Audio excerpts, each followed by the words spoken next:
Okay, if you're sitting down watching this video right now, what are you doing? What were you doing? What were the vibes before this? Because I want to know. Are y'all cooking? Are you just in bed watching YouTube videos? Like, what's the vibe? Let me know, please. I'm actually very curious. Hi, welcome to my channel, or welcome back. If you don't know me already, my name's Kira Phillips. I'm an Air Force firefighter and I create fitness, Air Force firefighting type videos, mostly vlogs.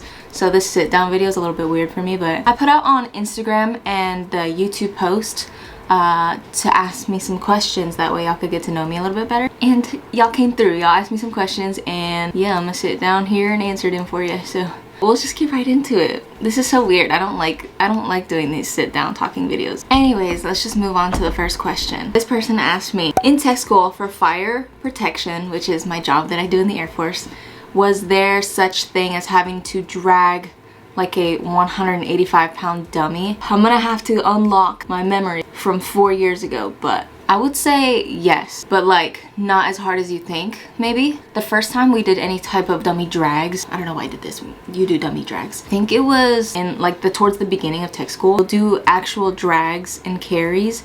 They're not necessarily, I don't think 185 pounds, but they get up there weight wise. But from when I went through, we were doing dummies and drags on the slick floor in the stalls, so it wasn't very hard. I remember a lot of the instructors saying that they had to do drags and carries on the carpet wherever they did it, but it was on carpet, so it was a lot harder to heave and hoe your dummy that you had. With all that to say, yeah, you're eventually gonna drag and carry 185-pound dummy. Also, towards the end of tech school, depending on how they structure it, I think it may be at the end still, I'm not really sure, but you'll go through aircraft rescue firefighting, which is ARF. One of the last evaluations that you'll do is to retrieve however many dummies from this burning aircraft, and those dummies do get heavy.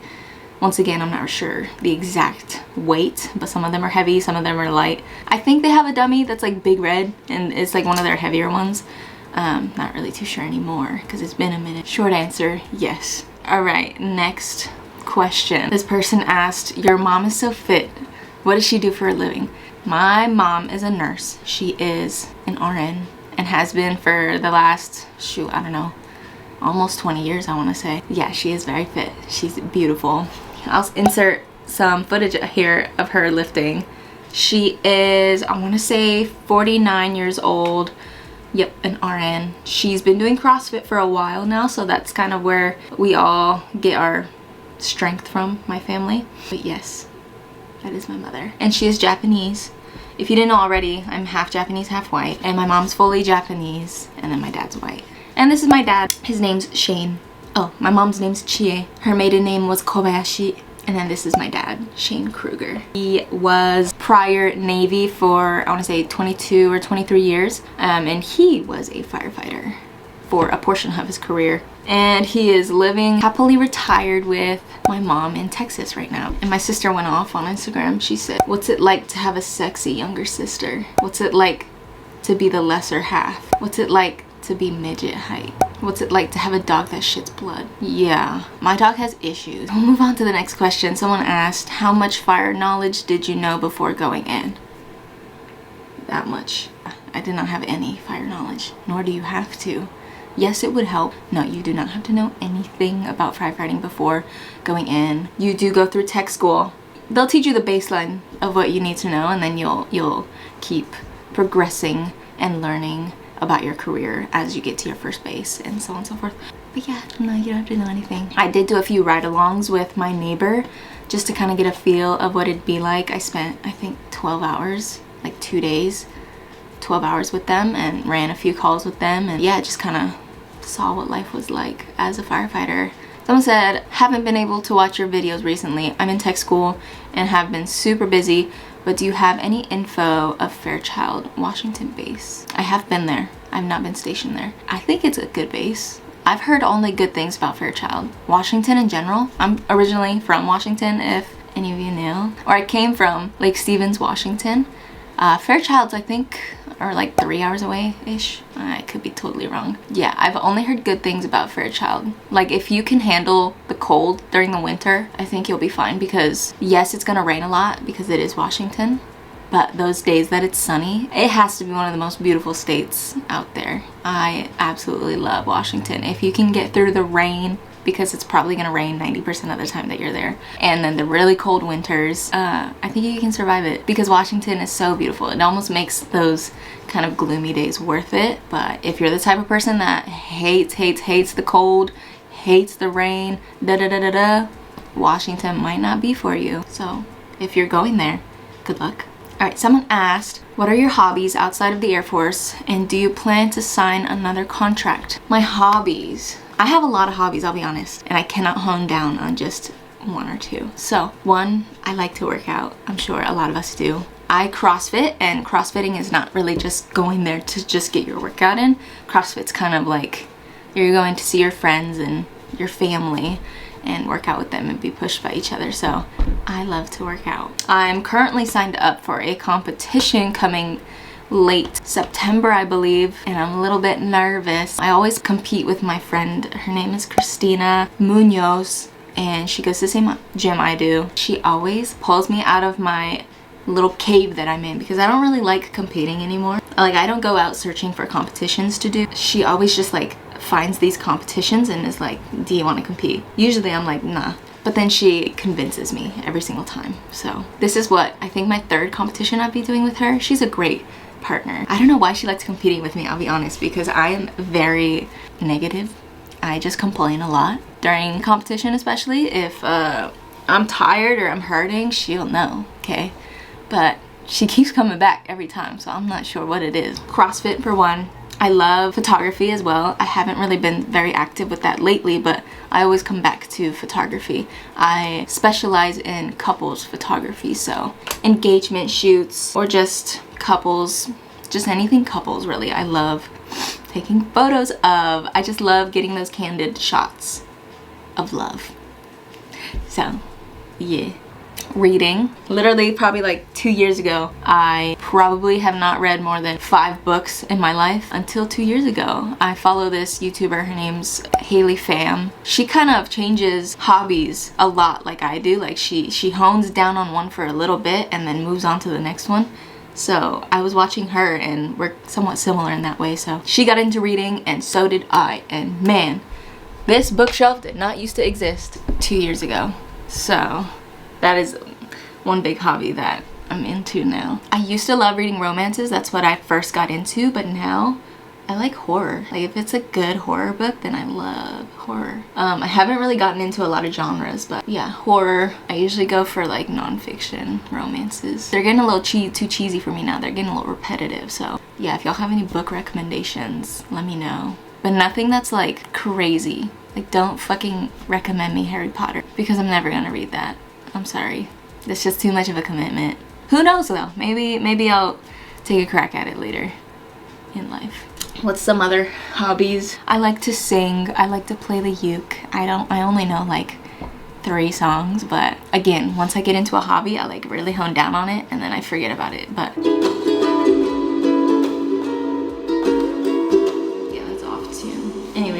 I conquered a fear of mine last year in December. I just graduated from this thing called ALS. It's Airman Leadership School. So for anyone that's about to make staff or did make staff, they're usually sent to Airman Leadership School. And I got to sing the national anthem at our graduation. And it was the most nerve-wracking thing I've ever done in my life. I was so nervous, but I think it went well. I blacked out a little bit up there, so I don't remember much.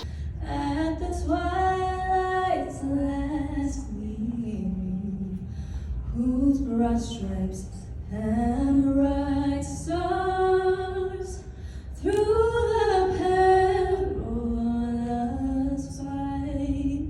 Yeah, my husband thankfully recorded it and I got to kind of watch myself back, and yeah, it was a great experience and I want to do more, which is super weird to say because I wouldn't. That was my first time singing in front, like really singing in front of anyone. Like, I'll hum songs and I'll sing songs and shit, but like not for real for real. So this is my like first time actually singing in front of anyone that I know. And yeah, I would like to do more national anthems in the future. That's a very, very hard song to sing, but I think if I practice, I can get a little bit better at it. I think that's about it for my hobbies. Right now I'm learning Japanese again. That used to be my first language, can you believe? I don't speak it anymore, fluently at least. I understand a little bit of it, but I don't speak it fluently. So right now I'm on Duolingo and I'm learning Japanese again.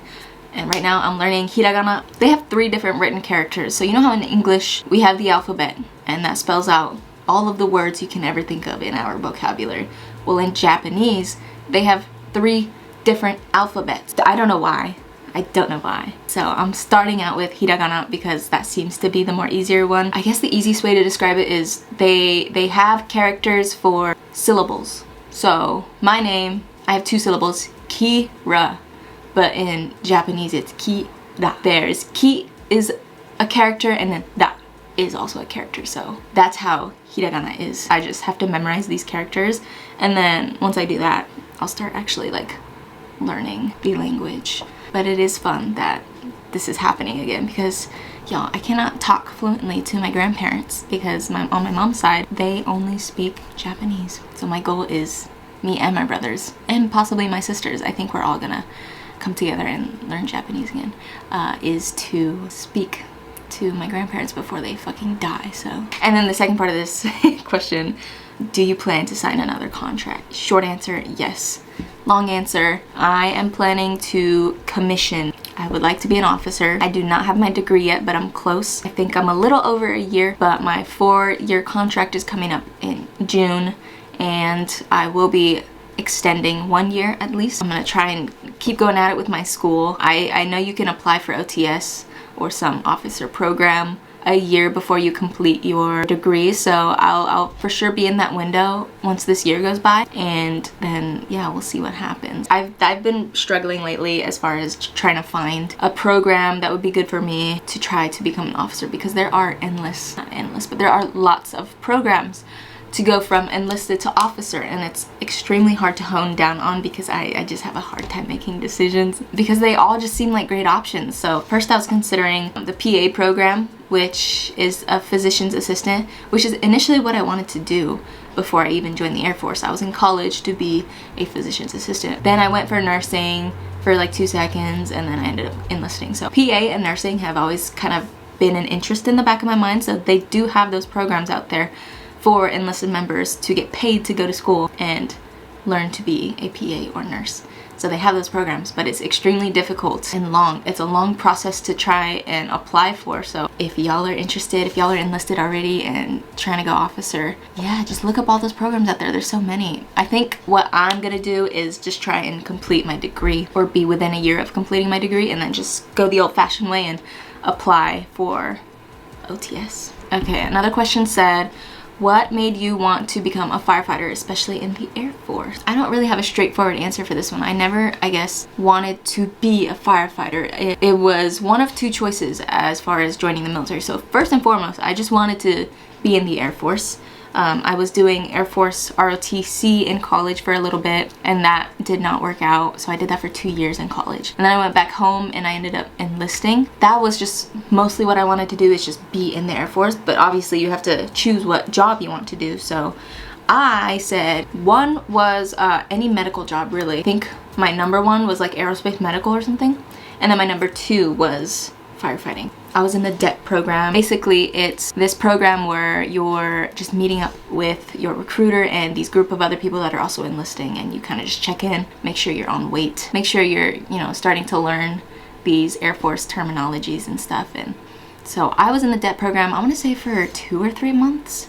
I told my recruiter specifically that I only wanted one of these 2 jobs, and thankfully my recruiter was extremely great to me. I've heard some horror stories out there about certain recruiters, and thankfully I got a really great recruiter that helped me get the job that I wanted. Now, why I chose firefighting as my second was because I know that I want to help people directly. I want to make a difference and make an impact directly, you know what I mean? That gives me fulfillment. So that's why I chose either a medical or, you know, a first responder job. And I don't regret it. As much as I like firefighting, I don't love it. It's not my passion, so I will not be doing it much longer. So for those of you that have subscribed to me because I do fire content, it will not be for much longer. So sorry, but I just want to explore different options. And I want to try going for officer. And no, they do not have firefighting positions as officers, unfortunately. My dad was a firefighter in the Navy for a little bit, and that's kind of what sparked my interest in firefighting. Okay, somebody asked top Air Force bases in your opinion, and which ones were on your dream sheet. Shoot, I would probably say Ramstein or even any of the bases in Japan. I've only heard great things about Japan. Yeah, if you really just want to get, I don't know, experience a different culture and things like that, I'd recommend trying to go for an overseas base. In my dream sheet, I had, I want to say San Antonio. My top one though, I can't really remember when I first got out of tech school. Honestly, I think Beale was like my third. I did want to be in California because my, at the time, boyfriend was in California. Overseas, I definitely put all of the bases in Japan as my number one. I didn't end up getting anything overseas, which is fine by me. I mean, I've already, you know, I've been to Japan. No, but I do want to go back there. I'm not sure if in the military I'll go back or whatever the case is. And then somebody asked, I hold 4 world records in firefighting. What are they? I did not understand that question. So if you ask that question, please explain because I don't understand. Anyways, that is the video. I hope you guys got to know me a little bit better, and I hope you enjoyed watching. If you don't already, follow me on Instagram and TikTok. I'd be posting on there. If you want to watch me work out, get some workout ideas, you can go follow me on there. And yep, that's about it. Let me know what other videos you want to see. I know I've gotten a few comments for some video ideas, and they're in the works, so I appreciate you. And I appreciate you for watching, and I'll see you in the next one. Bye. This is Rare Beauty's blush in the color Joy. Girl, this thing gives me happiness. This thing right here has made me happy. How do I describe this color? It's like a peachy color, I guess. It's like on the verge of like red almost, but it's peachy. I feel like next Q&A I do, I'll probably do like a get ready with me. That way I'm not just sitting and talking. But that's what you're gonna get this time, so.